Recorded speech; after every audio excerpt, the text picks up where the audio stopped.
বন্ধুরা, শ্রীমদ্ ভগবদ গীতায় ভগবান শ্রীকৃষ্ণ সমগ্র মানব জাতিকে উদ্দেশ্য করে অর্জুনকে অনেক মূল্যবান উপদেশ প্রদান করেন। যে উপদেশগুলো আজ এই সময় দাঁড়িয়েও জীবনে যদি প্রয়োগ করা যায়, তাহলে যে কোনো মানুষ যে কোনো সমস্যা থেকে বেরিয়ে আসার শক্তি পাবে। শ্রীমদ্ ভগবদ গীতার এই সম্পূর্ণ কথোপকথনের মধ্যে লুকিয়ে রয়েছে অনেক শক্তিশালী শ্লোক, যেগুলো যদি আমরা জীবনের কঠিন সময় পাঠ করতে পারি বা মনে মনে একটু স্মরণ করতে পারি, তাহলে আমরা সেই কঠিন সময় থেকে অনায়াসেই বের হতে পারবো। কিন্তু অনেকেই এই শ্লোকগুলোর ব্যাপারে জানেন না বলে তারা কঠিন সময় পড়লে ঘাবড়ে যায় এবং বুঝে উঠতে পারে না কি করবেন।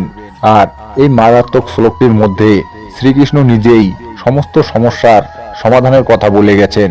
আজ আমি এই ভিডিওতে এই শ্লোকটির কথাই তুলে ধরব, যাতে আপনারা যখনই কোনো সমস্যার মধ্যে পড়বেন বা কোনো খারাপ সময়ের মধ্য দিয়ে যাবেন, তখনই শুধু মনে মনে এই শ্লোকটি চোখ বন্ধ করে 3 বার পাঠ করে নেবেন। তাহলে দেখবেন নিমেষের মধ্যে আপনার সব সমস্যা দূর হয়ে যাবে এবং আপনার মনের ভিতরে এক অপার শক্তি অনুভব করতে পারবেন। যদি বিশ্বাস না হয় এই কথাটির উপরে, তাহলে একবার নিজের জীবনে এই শ্লোকটি অবশ্যই এক মনে চোখ বন্ধ করে পাঠ করে দেখুন, কারণ এই শ্লোকটির কথা এক ব্যক্তিকে স্বয়ং ভগবানই স্মরণ করিয়ে দেন। তাহলে চলুন দেরি না করে জেনে নেওয়া যাক যে এই বিশেষ শ্লোকটি কোনটি এবং কিভাবে আপনাদেরকে এই শ্লোকটি পাঠ করতে হবে। তার আগে এটা জেনে নেওয়া যাক যে এই শ্লোকটি কাকে কে পাঠ করতে বলেন। আসলে আজ থেকে কয়েক বছর আগে এক ব্যক্তি যখন খুব সমস্যার মধ্য দিয়ে যাচ্ছিল, তখন সে বুঝে উঠতে পারছিল না যে কি করে এই সমস্যার মধ্য থেকে বের হবে। সে দিনরাত ভগবান শ্রীকৃষ্ণের মন্দিরে গিয়ে শ্রীকৃষ্ণের মূর্তির সামনে দাঁড়িয়ে প্রার্থনা করত এবং কান্না করত, যাতে ভগবান শ্রীকৃষ্ণ তাকে এই খারাপ সময়ের মধ্য থেকে বের করে। কিন্তু কিছুতে সে কোনো রাস্তা পাচ্ছিল না।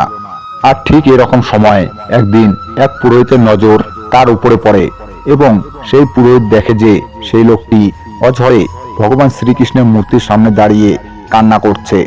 পুরোহিত তখন সেই লোকটির কাছে গিয়ে জিজ্ঞাসা করে যে আপনার কি সমস্যা হয়েছে, আপনি কেন ভগবানের সামনে দাঁড়িয়ে এরকম ভাবে কাঁদছেন। উত্তরে সেই লোকটি বলেন, আমি আমার ব্যবসায় বিশাল পরিমাণে লোকসান করেছি, আমার ঘর বাড়ি সব বেচার অবস্থা চলে এসেছে, লোকের দেনায় ডুবে আছি, আমি কি করব বুঝে উঠতে পারছি না, কিভাবে এই অবস্থা থেকে বের হব আমি বুঝে উঠতে পারছি না। তখন সেই পুরোহিত তাকে বলে যে তুমি কি কখনো গীতা পাঠ করেছো? উত্তরে সেই ব্যবসায়ী বলে, হ্যাঁ, একবার তো করেছিলাম, কিন্তু কেন বলুন তো। তখন উত্তরে পুরোহিত বলেন যে আপনি কি 18 নম্বর অধ্যায়টি ভালো করে মন দিয়ে পড়েছিলেন? তখন সেই ব্যবসায়ী বলে, হ্যাঁ পড়েছিলাম, কিন্তু এখন অতটা মনে নেই। তখন পুরোহিত তাকে বলেন যে যদি আপনি মন দিয়ে পড়তেন, তাহলে শ্রীকৃষ্ণের বলা এই মহান কথাটি আপনি কখনো ভুলে যেতেন না এবং আপনি অবশ্যই এই সমস্যা থেকে খুব তাড়াতাড়ি বেরিয়ে যেতে পারতেন। তখন লোকটি বলেন যে আপনি কোন শ্লোকটির কথা বলছেন, একটু পরিষ্কার করে বলবেন আমাকে। তখন সেই পুরোহিত তাকে সেই বিশেষ শ্লোকটি বলেন, সর্বধর্মান পরিত্যাজ্য মামেকং শরণং বজ্র অহং তাং সর্বপাপেভ্য মোক্ষ ইয়াস্বামী মা শুচ। এই শ্লোকটির অর্থ হল সর্বপ্রকার ধর্ম পরিত্যাগ করে কেবল আমার শরণাগত হও, আমি তোমাকে সমস্ত পাপ থেকে মুক্ত করব, তুমি শোক করো না। পুরোহিত বলেন, তুমি সব চিন্তা ছেড়ে দিয়ে শ্রীকৃষ্ণের শরণাগত হও এবং তার চরণে সব সঁপে দিয়ে আবার সবকিছু নতুন করে শুরু করো। আর যা হয়ে গেছে তা নিয়ে শোক করো না, যা তোমার কর্মে ছিল তা হয়েছে, কিন্তু তাই বলে শোকে ডুবে যেও না। সব চিন্তা দূরে ছেড়ে শ্রীকৃষ্ণের চরণে সমর্পণ করে আবার কাজে লেগে পড়ো, সব ঠিক হয়ে যাবে।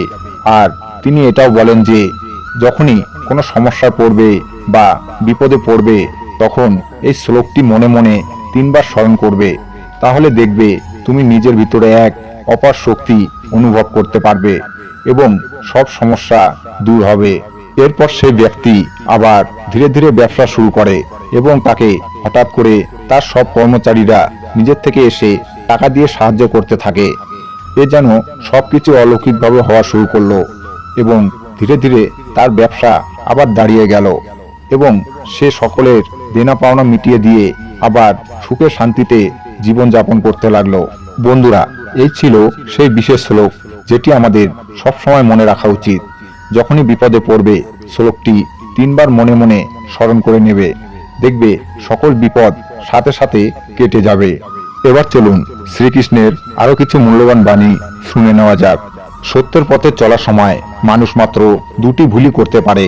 এক, সে হয়তো সেই পথকে পুরো শেষ করতে পারবে না, অথবা সে হয়তো সেই পথে যাওয়ার কোনোদিন চেষ্টাই করবে না। ঘৃণাকে ঘৃণা দিয়ে কখনো শেষ করা যাবে না। ঘৃণাকে একমাত্র ভালোবাসার দ্বারাই শেষ করা যেতে পারে। আর এটা একটা প্রাকৃতিক সত্য। দেরিতে হবে কিন্তু ঠিকই হবে। তুমি যা চাও তাই হবে। মনে রেখো, তোমার সময়টা খারাপ, তোমার জীবনটা নয়। শুধু অপেক্ষা করো, সব হবে। অতীতে কি হয়েছে আর ভবিষ্যতে কি হবে এই নিয়ে চিন্তা করে সময় নষ্ট করো না।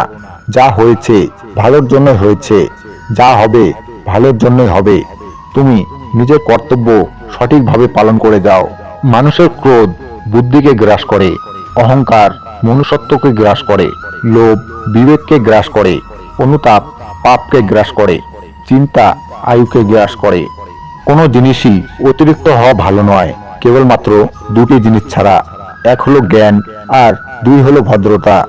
মানুষের জীবনে সুখ দুঃখ তার কর্মফল। অলস ব্যক্তির জীবনে কখনো সুখ আসে না। তাই কর্ম করে যাও, ফলের আশা করো না। যে ব্যক্তি ফলের আশায় কর্ম করে সে ব্যক্তি পাপী হয়। কাউকে মিথ্যে বলে খুশি করার চেয়ে সত্যি বলে কাঁদানো ভালো। এতে হয়তো সে একটু কষ্ট পাবে, কিন্তু কখনো বিশ্বাস হারাবে না। জন্মের সাথেই মানুষের মৃত্যু নির্ধারিত। তাই নিজের কর্ম করো, যা অনিবার্য তার জন্য দুঃখ করো না। তুমি জীবনে কতটা খুশি সেটা বড় কথা নয়, তোমার জন্য কতজন খুশি হয়েছে সেটাই বড় কথা।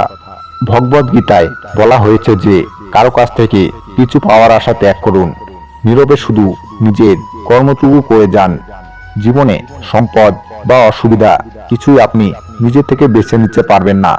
জীবন আপনাকে যা দেবে সেটাই আপনার মেনে নেওয়া প্রয়োজন। এই বিষয়গুলি আপনার পূর্বকৃত কর্মফলের সাথে ঘনিষ্ঠভাবে সম্পর্কিত। তাই কারো কাছ থেকে কিছু আশা করবেন না। সুখী হওয়ার জন্য এটাও একটি অন্যতম পন্থা। সত্যি কথা বলতে গিয়ে যদি আপন মানুষ পর হয়ে যায়, তবুও তুমি সত্যি কথা বলো, কারণ সবার কাছে পর হলেও সৃষ্টিকর্তার কাছে তুমি হবে প্রিয়। বন্ধুরা, ভিডিওটি দেখে ভালো লাগলে একটি লাইক করে নিজের আপনজনদের সাথে শেয়ার করবেন এবং কমেন্টে জয় শ্রীকৃষ্ণ লিখতে ভুলবেন না। এবং সম্পূর্ণ ভিডিওটি দেখার জন্য আপনাকে অসংখ্য ধন্যবাদ।